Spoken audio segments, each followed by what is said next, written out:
Mukla sa Macau, kapanda ng balita. Hanggang namin radyo tapat. Balita, DCFPC. Para sa mga balitang walang hinihiling lugar, Wala kang ipiling araw. walang kikilingan, walang pinoprotektahan. Serbisyong tapat At maasahan. Ito ang DZLPVC Kontrenta, ang inyong radyo, sanggida ng loob at pagkakasalanan ng impormasyon. Programa para sa loob sa samanan, kapiyak nito kasama ng DZLPVC Kontrenta ng bakong sa ito mga target.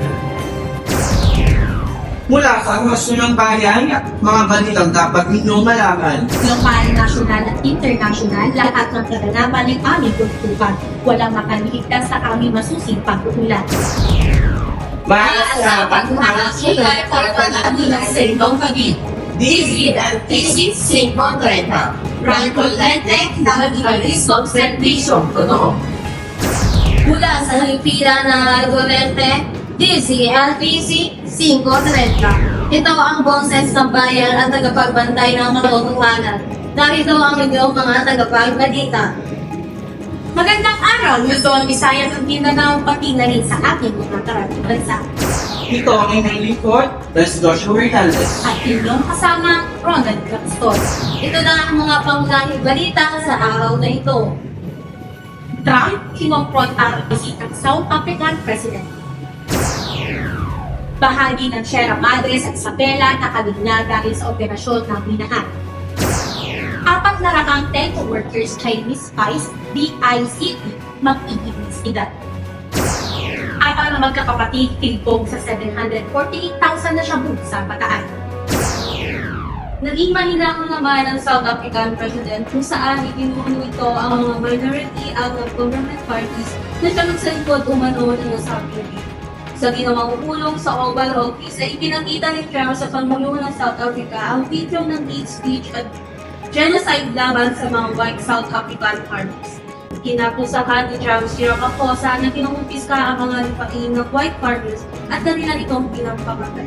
Hindi ganaw umano ng ginawang bisita noon ni Ukraine President Vladimir Zelensky sa White ay naging mahinahon naman ngayon ang South African President na bukulat ni Shamil Taga. Para naman sa balita lokal, Patricia Bulahi, pangunahan nyo. Isang bahagi ng Sierra Madre sa Isabela ang unti-unti na nakakalbo. Sa mga kuha mula sa Google Maps, kita ang lawak na nasirang kagubatan sa bayan ng Tinapig, Isabela. Ang dahilan, operasyon ng isang legal na minahan. Tanaw sa mga larawang ito ang malalaman ng bahagi ng lupain na sa Tinapig, Isabela na ngayon ay misulang bundok ng lupa at bato. Ito ay bahagi ng Sierra Madre. Ang tinaguriang last line of defense ng Luzon laban sa bagyo at pagbaha. Ayon sa mga lokal ng pamahalaan, ang Tinapig Mining Corporation ang kasalukuyan nagpipila sa lugar sa ilalim ng 25 taong kontrata. Kaugnay nito, nananawagan ng mga environmental groups na repasuloy ng mga batas ukol sa pagpipila at tiyakin na puprotektahan pa din ang kalikasan sa gitna ng ligaw na operasyon ng minahan. Nagbuulat, Patricia Ann Tulatag. Muli, para sa balitang lokal, sundan mo, Jericho Marel. Inuusigan ng Department of Information and Communication Technology, DICT, ang kumaliulat na sa 4 na Chinese national na nagtatrabaho sa Dito Telecommunication Hub. Ang mga walang 14 visa kay CCP mga Chinese spies, inamin DICT spokesperson Assistant Secretary Renato Aboy para isunod ang laman namin nilakatingin sa Facebook post ng kolumnista si Ramon Tulpo. Sa FB post, ito po nakasal na 4 na land of overstaying ng Chinese na mga threat o mga sa national security habang natatrabaho ang mga ito para sa telecom company na bukulat Jenin Bumae. Magbabalik ang radyo DZLPC 530. Nakalipas ang ilang paalala. Mainit ka naman. Ramdam mo na ba't yung tinatag-init?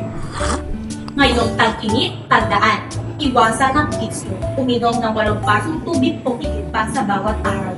Iwasan magbilad sa araw mula alas 10 ng umaga hanggang alas 3 ng hapon at magsuot ng preskong damit.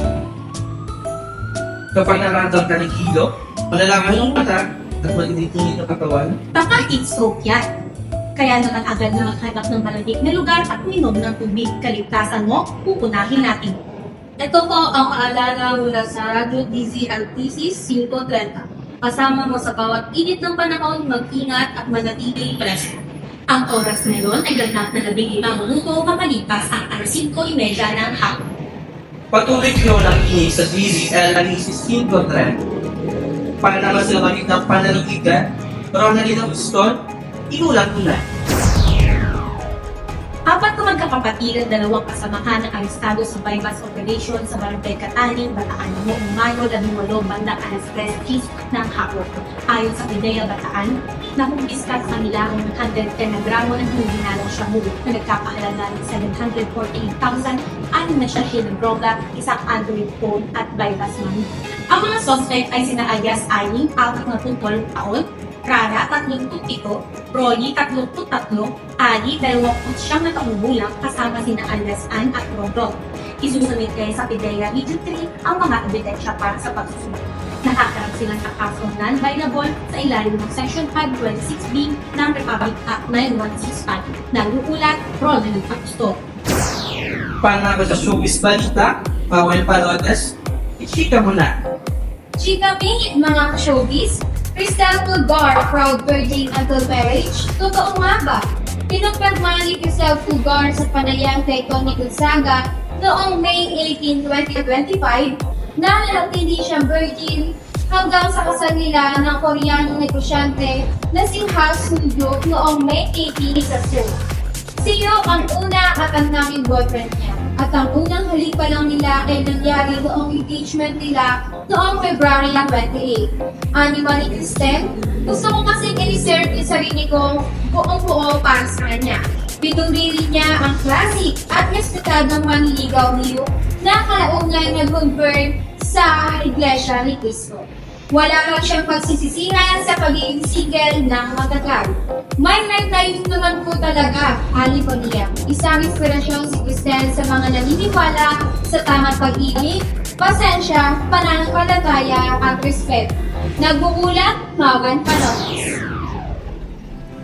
Para sa iyo ang mahalagang paglalaban, manatili nakatutok sa aming programa. Mga kasama, Nakakasya na. At palagi na sa inyong tabi, DZLTC 530. Bago, Lenet, Lagi, Servisyo, Rotoon.